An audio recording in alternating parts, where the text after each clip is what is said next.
Bueno, hola a todos, yo soy la doctora Karina Balassini, yo soy médica intensivista, miembro del Comité de Infectología Crítica de SATI y agradezco mucho a todos los profesionales del MUNIS que me invitaron a participar en este curso.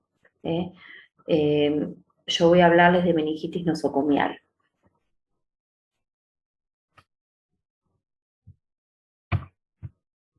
La meningitis nosocomial, hoy vamos a hablar de epidemiología, de importancia del diagnóstico, el tratamiento temprano, el tratamiento antibiótico y la duración del tratamiento. Es una patología infrecuente, un 0,4%, el 1 por 2% de las neurocirugías.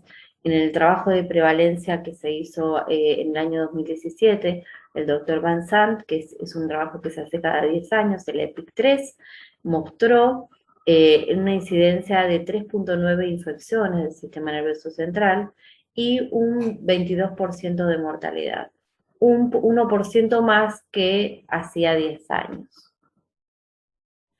La meningitis es una consecuencia de un montón de procedimientos neuroquirúrgicos y de trauma, como son las punciones lumbares, las craniotomías, los catéteres ventriculares externos, catéteres ventriculares internos, catéteres lumbares, trauma de cráneo, etc.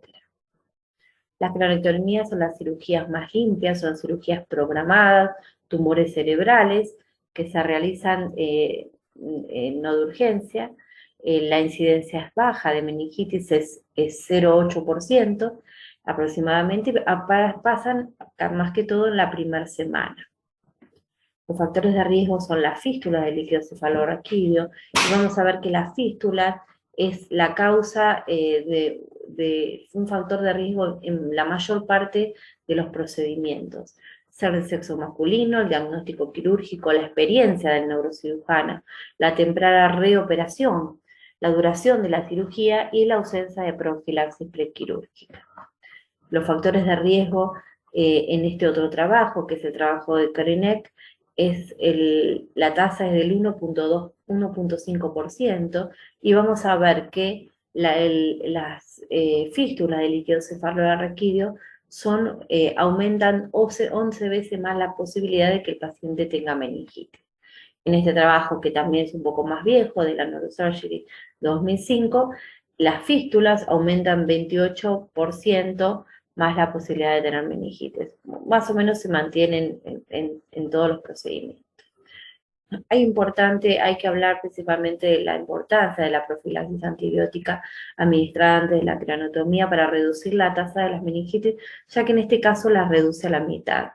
Las recomendaciones es uso estricto de barreras estériles durante el procedimiento, lavado quirúrgico del cráneo, no rasurado, no se rasuran más los pacientes, y las profilaxis prequirúrgica con antibióticos, que tienen que ser 1 hora antes o inmediatamente antes de la incisión quirúrgica.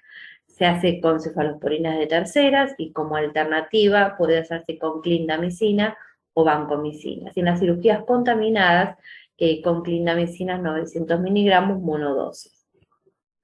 Con respecto a las derivaciones ventriculares internas, son más frecuentes en pediatría. Tenemos una parte proximal de la válvula que va a encontrarse en los ventrículos laterales.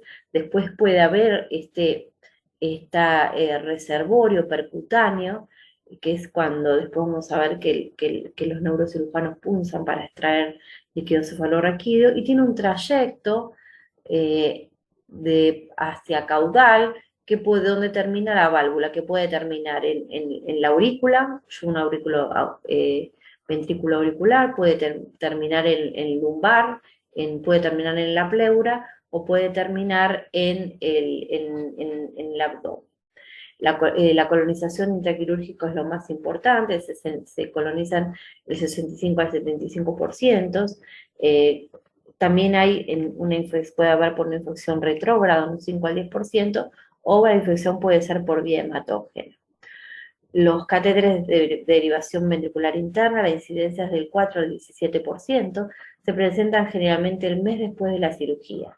Los 3 factores de riesgo que siempre se nombran es la prematurez del paciente, acuérdense que se da generalmente en niños, la presencia de fístula de líquido cefalorraquídeo, que aumentan 19 veces la posibilidad, y el número de veces que el catéter fue inadvertidamente expuesto a guantes quirúrgicos dañados. Hay trabajos viejos, pero claros, de neurocirugía, donde si el neurocirujano usa un solo par de guantes, se infecta el 15%, si usa dos guantes el 6,7%. Y esta reducción en la incidencia de meningitis ha llegado que ellos, antes de colocar la válvula, tengan que cambiarse los guantes y de esta manera pudieron disminuir la tasa de infecciones. La profilaxis antibiótica para prevenir las infecciones del SHUN sería con cefalosporina de primera generación y la alternativa sería la vancomicina. Con respecto a los catéteres, estos son los gérmenes que frecuentemente aislamos: Staphylococcus, bacilos negativos, enterococo, pero también hay Streptococcus viridans, Candida, Carinobacterium, Propionibacterium. El neumococo, el meningococo es muy infrecuente. Con respecto al otro procedimiento, que son las derivaciones ventriculares externas, que se dan, las ventriculostomías, como las conocemos en terapia, tienen una parte interna fenestrada por donde ingresa el líquido al catéter. El catéter, estos son los catéteres comerciales, donde lo más importante que ahora vamos a ver es que tienen una válvula de seguridad que hace que el líquido salga pero no vuelva a entrar al cerebro. Esto es muy importante. La incidencia de meningitis en este tipo de procedimientos es alta, del 0 al 22%, y está relacionado más que todo con la duración del catéter, que es muy importante después del quinto día, el muestreo rutinario de líquido cefalorraquídeo, que no lo tendríamos que hacer, las fístulas de líquido cefalorraquídeo y el bloqueo del catéter y hemorragia intraventricular. Las derivaciones ventriculares externas aumentan, dijimos, exponencialmente después del quinto día, y estas son las incidencias de infecciones, que es mayor en los primeros días, 19 por 6 infecciones por 1000 días catéter, y va reduciendo de 7 a 10 días, y es todavía inferior después de los 10 días. Con respecto a la comparación de incidencia en los diferentes catéteres de PIC, tenemos que los más que frecuentemente utilizamos son los intraparenquimatosos, que la incidencia de meningitis es baja, de un 3%, posibilita la medición de la PIC, principalmente cuando los catéteres son pequeños, pero lo que no se puede hacer es el tratamiento, no se puede drenar líquido cefalorraquídeo. En cambio, las ventriculostomías, que tienen una incidencia de infección mucho mayor, un 26%, lo que permite es poder drenar líquido cefalorraquídeo. Los gérmenes más frecuentes encontrados son generalmente Acinetobacter, Pseudomonas, Enterobacterias, son gérmenes multiresistentes. Ahora tenemos también KPC. ¿Qué se recomienda para disminuir las infecciones, ¿no? El uso estricto de barreras estériles durante el procedimiento, evitar manipulaciones innecesarias del mantenimiento del mismo durante más del tiempo que se necesita. O sea, si no se necesita el sensor de PIC, la ventriculostomía habría que sacarlo. Se debe utilizar profilaxis prequirúrgica con antibióticos, y esto es nuevo de las guías CIRSA de ventriculostomía del 2017, porque antes no estaba indicado. Con respecto al trauma de cráneo, la incidencia, si es el trauma penetrante, es de 2 al 11%, si es con fractura de cráneo, la incidencia de meningitis es mayor al 20%, y es una de las causas más frecuentes de meningitis recurrente. Nuevamente, las fístulas incrementan la posibilidad de tener meningitis. También el uso inadecuado de desbridamiento de tejido, falta de profilaxis prequirúrgica, principalmente en fracturas o hundimiento de cráneo. Cuando las fístulas, que es muy frecuente en trauma, principalmente las fístulas faciales, son un factor de riesgo importante para meningitis nosocomial, y principalmente cuando hay fracturas de base de cráneo. Normalmente el paciente, estas fístulas se pueden resolver durante los primeros 7 días, y no hay que evaluar con neurocirugía posiblemente un tratamiento de la fístula. Este es un trabajo de la Cochrane que marcó historia, habla que las fracturas de peñasco, en la rinorraquia, en la odorragia, en senos paranasales, con los cinemoceno y neumoencéfalo, que hasta ese momento se les ponía todos antibióticos. Actualmente, y esto es una revisión, la evidencia actual no avala el uso de profilaxis antibiótico en pacientes con fístulas, con o sin pérdida de líquido cefalorraquídeo, para disminuir el riesgo de meningitis. Esto es una indicación 1A. Con respecto a las fracturas de hundimiento, de atracción de partes blandas, la profilaxis antibiótica puede prevenir las infecciones de las heridas, pero no está demostrada que prevenga las infecciones del sistema nervioso central. La mejor forma de prevenirlas sería de una adecuada limpieza, extracción de todos los tejidos, profundo debilitamiento de los tejidos desvitalizados, y la profilaxis prequirúrgica 1 hora o inmediatamente antes de la incisión quirúrgica, como vimos en los demás procedimientos. Con respecto a las heridas de arma de fuego, y en este caso hay menos evidencia. Lo mismo, la mejor forma de prevenir las infecciones es una adecuada toalete, la limpieza, extracción de todos los tejidos desvitalizados, y en caso de requerir cirugía se utilizaría una profilaxis prequirúrgica 1 hora antes o inmediatamente antes de la cirugía, no hay evidencia de mantener los antibióticos, pero es como una recomendación de expertos que se puede mantener, que sugiere el uso de antibióticos en el postoperatorio como una opción, al igual que cobertura anaerobia. Si no se requiere cirugía, no estará indicado el uso de antibióticos. Con respecto a las punciones lumbares, la incidencia es baja, 1 cada 50.000 casos, y es por inadecuado higiene de manos, inadecuado uso de guantes estériles, o falta de vestimenta, de uso de gorro, barbijo, camisolín, anestesia espinal o en la mielografía. Con respecto a los catéteres lumbares externos, la incidencia es baja, menos del 5%. Los factores de riesgo son desconexión del sistema de drenaje externo, porque vamos a ver que está en la espalda del paciente, y la presencia de otras infecciones. La meningitis nosocomial, el diagnóstico se hace con la clínica, con las imágenes, con el físico-químico y el cultivo de líquido cefalorraquídeo. La clínica a veces es inespecífica.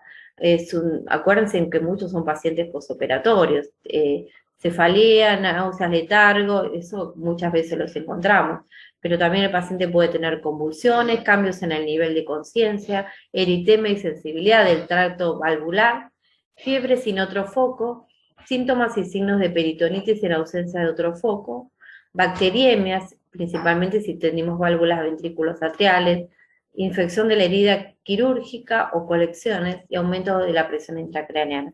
Todas estas las clínicas que pueden presentar los pacientes. Con respecto a la hora de oro, sabemos que es importante reconocer el problema, una reanimación rápida y agresiva y antibióticos adecuados en la primera hora y control del foco. Si nosotros observamos estos pasos, reducimos la morbilidad y la mortalidad. Lo que tenemos que tratar de hacer es disminuir esta cascada, la cascada donde se aumenta la carga microbiana, aumenta la liberación de toxinas, la respuesta inflamatoria. Si nosotros podemos reducir esta cascada de sepsis que termina en infección, podríamos disminuir la muerte. La resucitación temprana en el shock séptico, la resucitación es importante, porque si la hacemos en forma tardía, posiblemente el shock sea irreversible y podamos llegar a la muerte. Sabemos que los antibióticos adecuados desde el inicio, en la primera hora, es importante, porque ya que si no los damos al comienzo, por cada hora de retraso de los mismos puede aumentar la mortalidad un 8% en los pacientes que tienen shock séptico. Y esto es el único factor de riesgo que podemos modificar. Con respecto al diagnóstico, va a depender del temprano reconocimiento de los síntomas, del comienzo de los antibióticos dentro de la primera hora de sospecha de infección, y los antibióticos no pueden demorarse hasta que se consiga el ataque a poder hacer la punción lumbar. El retraso e inapropiado tratamiento de antibióticos está asociado a un incremento de la morbilidad y la mortalidad. El líquido cefalorraquídeo es importante, siempre tenemos que tratar de hacer cultivos, siempre tendríamos que hacer cultivos, a través de punciones lumbares, o a través de sacar a través del catéter. si el paciente tiene una ventriculostomía o un catéter lumbar, o la punción de la válvula de reservorio, que siempre preferimos que lo haga el neurocirujano, pero hay que extraer líquido cefalorraquídeo. Con respecto a la punción lumbar, la indicación es que siempre que se sospeche se debe realizar la PL, aunque se tenga otro foco infeccioso, se debe descartar una meningitis. Las contraindicaciones son pocas: coagulopatía que no puede ser revertida con hemoderivados, factores, efecto de masa intracraneal y PIC elevada. Con respecto al uso rutinario del líquido cefalorraquídeo, o sea, todos los días sacar líquido cefalorraquídeo para ver si si ese líquido cefalorraquídeo está infectando o eleva los blancos, eso no se recomienda, y su uso no se usa más, porque eso aumenta la incidencia de infecciones. Con respecto a lo que es el diagnóstico, el líquido cefalorraquídeo, nosotros medimos la relación glucosa-líquido cefalorraquídeo sobre plasma, que es marcadora si es menor a 0,4, lo mismo el lactato mayor de 4 milimoles por litro, las proteínas elevadas, la glucosa baja o el aumento de los leucocitos. Un líquido cefalorraquídeo normal no descarta una infección, un líquido cefalorraquídeo patológico no confirma una infección, y la tensión de Gram, si es negativo, no excluye una infección, principalmente si el paciente recibió antibióticos. Con respecto a los diagnósticos diferenciales, tenemos que hacer el diagnóstico diferencial con meningitis aséptica, principalmente el cultivo nos va a marcar si es negativo, tenemos posibilidad que sea aséptica, se da en hemorragia, en trauma, cuando se drila hueso, y con muchas de las neurocirugías. También una meningitis nosocopial tenemos que hacer diagnóstico diferencial con carcinomatosa meningia, que tiene el físico-químico es parecido, lo único, el cultivo es negativo y el paciente tiene antecedente de tumor. Con respecto al directo y a cultivo, los cultivos son positivos, entre el 70 y el 80% sin antibióticos, siempre se debe pedir para gérmenes aeróbicos y anaeróbicos, siempre que hay que pedir hemocultivos, y si aparece cándida, bacilos negativos o estáfilos, siempre indican infección, y un líquido polimicrobiano, la presencia de estafilocoagulasa negativo, siempre evaluar contaminación. La causa más importante de falsos negativos es el uso previo de antibióticos. Con respecto al diagnóstico de meningitis, es el diagnóstico definitivo, es la sospecha clínica y el aislamiento de germen en el líquido cefalorraquídeo, y el diagnóstico presuntivo, si se sospecha que hay sospecha clínica, y hay algunos de los marcadores que vemos dichos en el líquido, el aumento del lactato, el índice de glucorraquia, aunque el cultivo sea negativo. Los catéteres, ¿cómo hacemos con la remoción del catéter? Los catéteres ventriculares externos deben ser removidos ante el diagnóstico presuntivo de meningitis para incrementar la posibilidad de curación. Y los internos, el manejo debe ser remoción del shunt, drenaje ventricular externo, antibióticos parenterales, y reemplazar el shunt cuando el líquido cefalorraquídeo esté estéril. Con respecto a las infecciones asociadas a ventriculostomía, el riesgo aparece a partir del 5.º día, pero eso no significa que nosotros deberemos cambiar la ventriculostomía cada 5 días, sino que la vamos a tener que cambiar cuando tenemos una sospecha de infección. No la tenemos que cambiar rutinariamente como hacíamos antes, porque de esta manera, si lo hacíamos como lo hacíamos, aumentamos la incidencia de meningitis. No, cuando yo tengo confirmado, tengo una sospecha por hipoglucorraquia, por aumento del lactato, recién ahí voy a cambiar el catéter. Con respecto a la remoción del catéter seguida por inmediato reemplazo de otro catéter y antibióticos sistémicos, la cura es del 65%. Pero si yo tengo un manejo conservador que decido dejar el catéter, la tasa de éxito es muy baja, es del 35%. En algunos casos, con gérmenes como estafilococos coagulasas negativos, se dejó el catéter, y hay algunos trabajos donde tuvo cura clínica, pero no es lo más indicado. Sabemos que los antibióticos en el futuro, hay muy pocos antibióticos que han salido en los últimos años. Tenemos que cubrir para bacilos gram negativos y cocos positivos. Bacilos gram negativos usamos estacidima, cefepime, meropenem, colistin, y tenemos que irnos moviendo de acuerdo a cómo van dando los cultivos, y para los cocos vancomicina. Tenemos que usar los antibióticos, modificar la dosis, usar dosis de carga, modificar el intervalo entre dosis, usar infusión continua, infusión prolongada, dosar antibióticos, y el desafío es la cura del paciente. Siempre tenemos que tratar de usar dosis de carga porque no podemos esperar 4 vidas medias para llegar a niveles óptimos en sangre. Imagínense que el líquido cefalorraquídeo es todavía más difícil llegar. Y tenemos que tratar de de tener dosis máximas, porque de esta forma nosotros vamos a poder llegar más al líquido cefalorraquídeo. Los antibióticos concentración dependiente los tenemos que dar como por ejemplo, las quinolonas o los aminoglucósidos en una dosis, los tiempos dependientes en infusión, los tiempos dependientes los tenemos que dar en infusión prolongada o infusión continua, como es en el caso de las cefalosporinas o de los carbapenem. Con respecto, este es un trabajo de cefepime, esto es cefepime intermitente y esto es cefepime en infusión continua, y vemos que el líquido cefalorraquídeo, el cefepime intermitente, baja los niveles de cefepime líquido cefalorraquídeo, mientras que en infusión continua tenemos niveles más altos. Con respecto al tratamiento, el ingreso del antibiótico va a depender, a la barrera hematoencefálica va a depender del tamaño molecular, de la ionización, de la liposolubilidad del antibiótico y la unión a la proteína.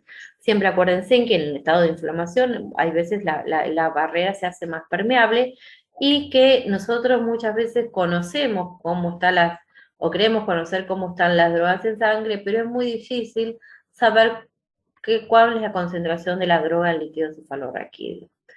Hay drogas que tienen una gran difusión, hay otras que tienen una difusión más pobre. Hay antibióticos de alta penetrancia, concentración adecuada, si baja de penetrancia, y otros con concentración inadecuada. Los de concentración adecuada generalmente es linezolid, metronidazol, meropenem, cefepime, y concentración inadecuada, aminoglucósidos, colistin, vancomicina. Según el germen, nosotros vamos a usar el antibiótico, ¿no?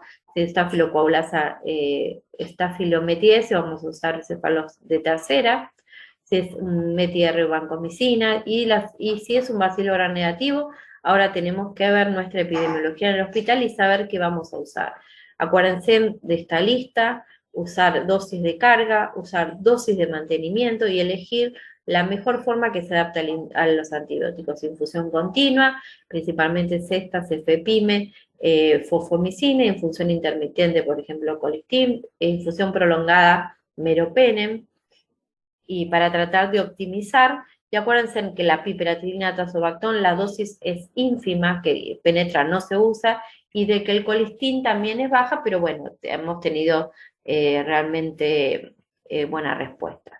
Con respecto a la baja penetrancia de los antibióticos al líquido cefalorraquídeo y la mayor resistencia, nos ha llegado a tener que usar el tratamiento intraventricular.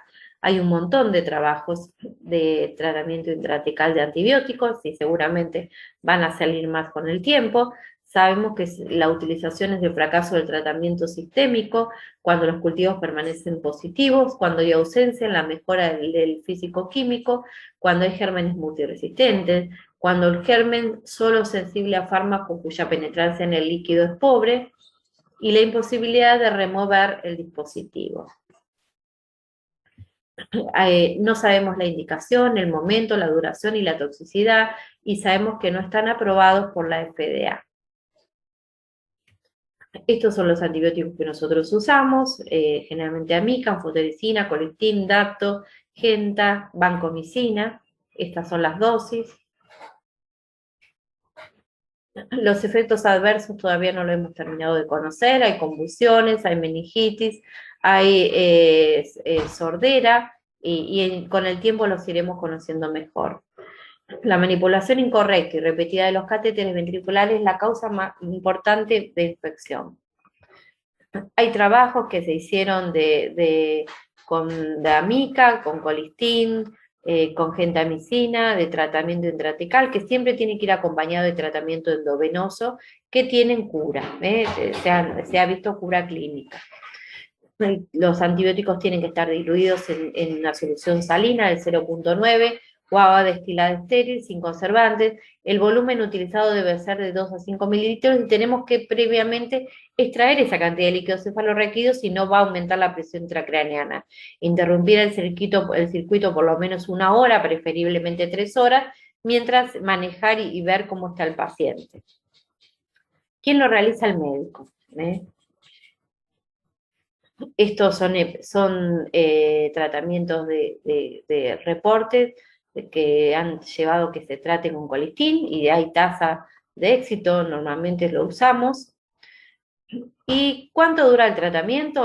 Para estafilocoagulasa negativo, Propionibacterium sagnes, perdón. Y cuando hay pleocitosis mínima del líquido cefalorraquídeo normal o la glucorraquia, o pocos síntomas, son 10 días. Cuando hay hipoglucorraquia y síntomas clínicos, de 10 a 14 días. Y para gérmenes como Staphylo aureus, Bacillus gram negativos, con líquidos, con o sin pleocitosis significativa y hipoglucorraquia y síntomas clínicos, de 10 a 14 días, y otros lo indican 21 días, y si el líquido es repetidamente positivo a pesar del tratamiento, se me corre la diapositiva, de 10 a 14 días después del último cultivo positivo. ¿Cuándo reemplazo la válvula? Para estafilocoagulasa negativo, Propionibacterium sagnes, con líquido cefalorraquídeo normal y cultivos negativos 48 horas después de externar la válvula, después de 3 días de antibiótico. Para estafilocoagulación negativo, Propionibacterium sagnes con líquido normal y cultivos repetidamente negativos, después de 7 días de antibiótico. Staphylo aureus y Bacillus gram negativo, después de 10 días de cultivos negativos, y líquido cefalorraquídeo repetidamente positivo, después de 7 a 10 días de cultivos negativos. Ojo que la tasa de recurrencia es alta, es un 26%. Bueno, ¿cómo es el pronóstico? La mortalidad ha disminuido en los últimos 20 años, yo creo que por el conocimiento de la patología y por los antibióticos. Los factores mal pronósticos son el coma, la bacteriemia, antibióticos previos, Apache o SAPS alto, la morbilidad es muy elevada, principalmente cuando hay derivaciones ventriculares externas o ventriculoperitoneales por múltiples intervenciones y cambio de derivaciones ventriculares. Bueno, el otro tema que les quería hablar hoy es de absceso cerebral.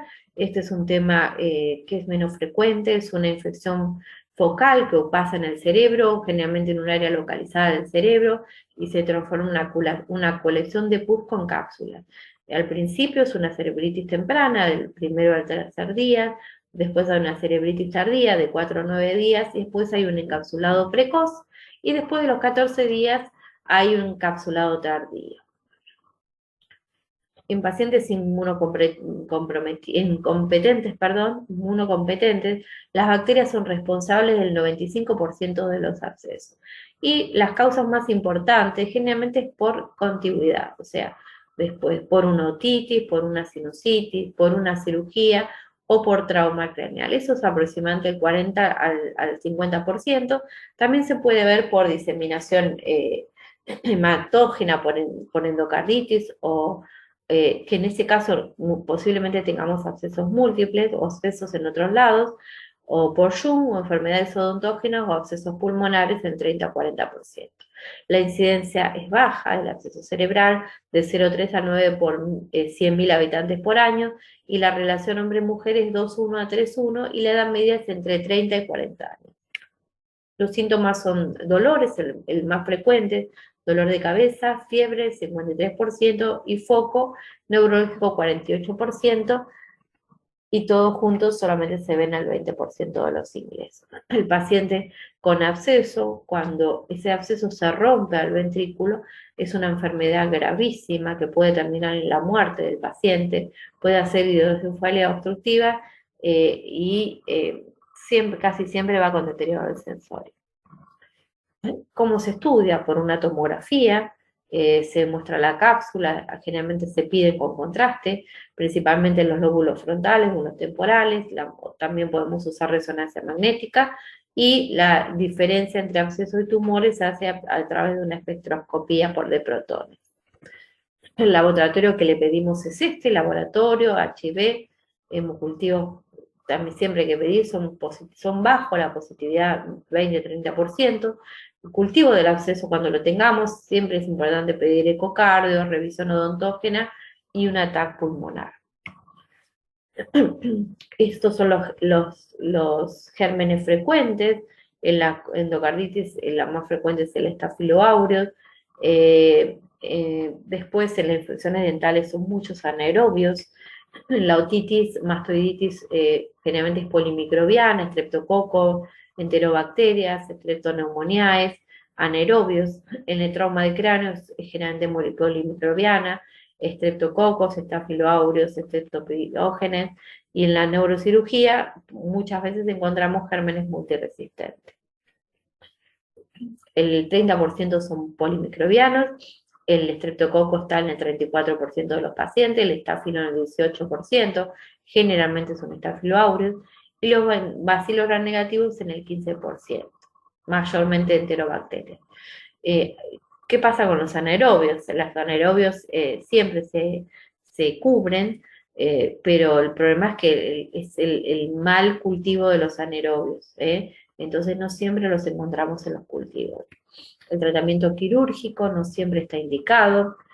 Actualmente la craniotomía es raramente indicada, excepto para abscesos multilobulados y severa hipertensión endocraniana. También se puede hacer por una cirugía esterotaxia, que se puede ir hacia la zona y de esa manera poder reducir el tamaño mediante aspiración, reducir el tamaño del absceso. Y generalmente un absceso mayor de 2,5 es una indicación de drenaje independientemente del germen. Siempre hay que discutirlo con neurocirugía y bueno, tenemos que tratar de siempre de tener el cultivo. El tratamiento antibiótico debe iniciarse tempranamente, se debe cubrir estreptococos, estafilococos, anaerobios estrictos, enterobacterias. El absceso cerebral adquirido en la comunidad se cubre con cefalosporinas de tercera generación y metronidazol. Es importante mantener siempre lo que dijimos, la cultura de anaerobios, y la mayoría de los expertos recomiendan una duración de 6 semanas para el absceso cerebral bacteriano en pacientes inmunocompetentes. En absceso postneuroquirúrgico siempre hay que cubrir gérmenes multiresistentes, como cubrimos en la meningitis postneuroquirúrgica. Bueno, hasta acá llegamos y cualquier cosa, cualquier duda que quieran preguntarme, este es mi mail. Muchas gracias.